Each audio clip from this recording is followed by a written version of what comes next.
Positive Day Delivers. This is Dr. Gigi Sunga from My Change Project. Magandang hapon sa lahat ng mga delivers natin. And do sa first time po tayo mapanood sa YouTube channel, thank you very much. Please subscribe, click mo po yan, Dr. Gigi Sunga.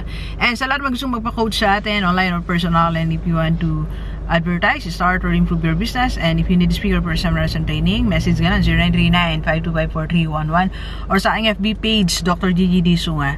Okay, so katatapos natin ngayon mag-coach sa isang company sa Valenzuela. So, isa sa mga pinag-usapan namin ay people management.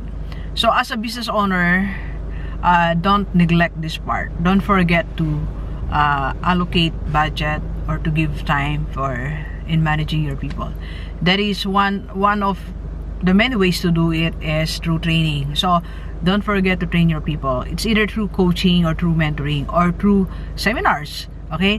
So, yung pag-usapan namin kanina sa NVJ Enterprise, ito sa Valenzuela, na magkakaroon kami ng training for the people. Okay? So, ang kanyang employees ay 30 ba? 20? Parang ganon. Okay? So, why there's a need for you to manage your people or to train them to workshop or seminar? Okay? So, number one is, you need to, you need to help your people to realize their why, their reason. So, kailangan mahalaga din na ma-realize nila, ma-realize nila yung kanilang why, yung kanilang reason. Una, yung purpose why they are coming to working in your company. So, kailangan kasi meron din silang sense of purpose to why they are working, and most of all, sense of purpose to their company. Kasi it's important sa lahat ng mga empleyado na maayos ang kanilang microsystem. That's the inner circle. That is their family, the closest people in their life. Dapat maayos ang relationship. And aayos yan pag na-realize nila that these are my why. Ang reason ko, ang purpose ko towards my son, daughter, my wife, my husband, my family. That's understanding their why. So if they know their why they are there existing in their family and why they are there in your company, so this will give them drive, this will give them motivation.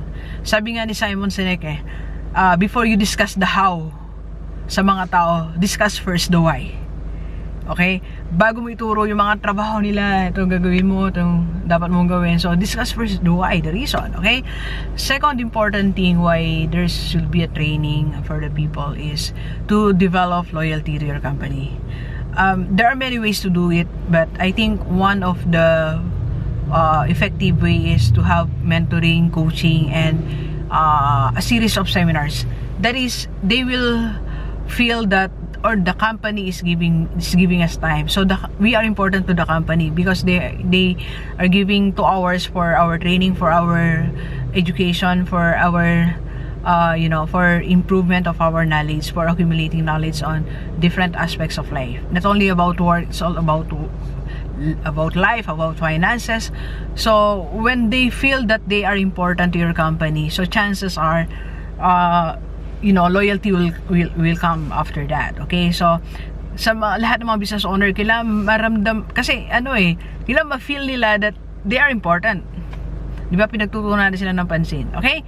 So, that's second. And, third, why you should have, ang tawag dito, workshops, coaching, seminars, why do you have to manage your people?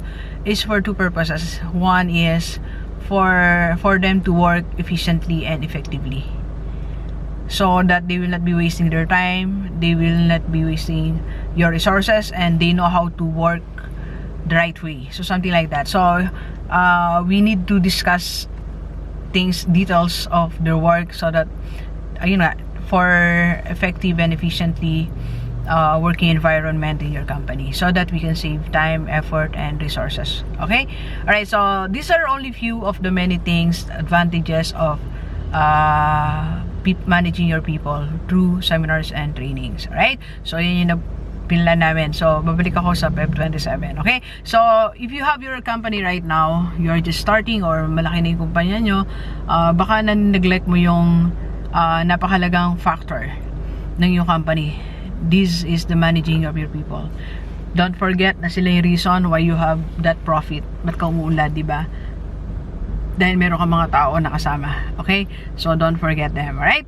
And if you need assistance about this, so if you need speaker for their trainings, or if you want to know how to handle them, how to manage people, you can contact us, GDS Corporate Training and Consultancy. Okay?